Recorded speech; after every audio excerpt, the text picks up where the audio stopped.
good morning. It's Bill McCarthy again from the Southwest Indian Foundation in Gallup, New Mexico.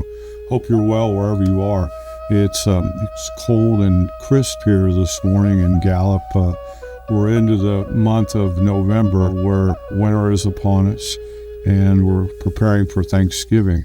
And it's also a time in my tradition of commemoration and remembering those who have passed on before us, not in a morbid type of way, but more in a celebration of life type of way.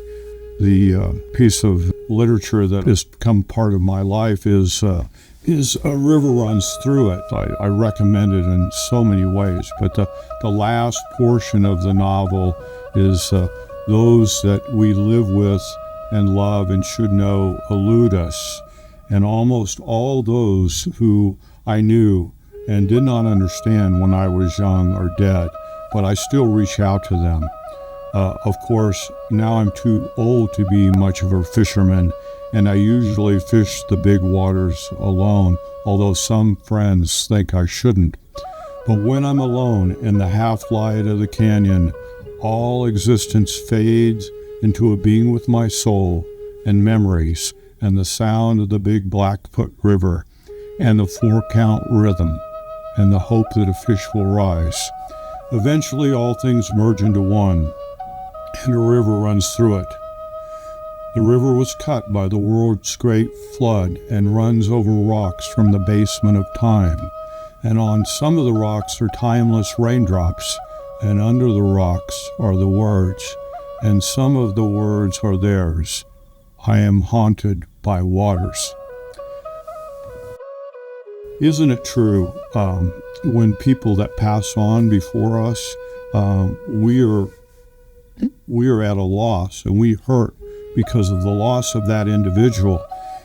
We think and we hope and we pray that though the person who's passed is in a much better place, in a much better existence, but the pain is because we're somewhat selfish, right? Because we've lost someone we love and it's something missing in our life.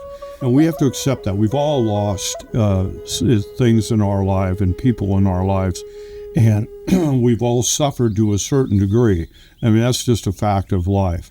But I think the question is, can we learn from that? And what is truly important, how can I make a difference in my own life and the lives of those around me? How can I improve myself?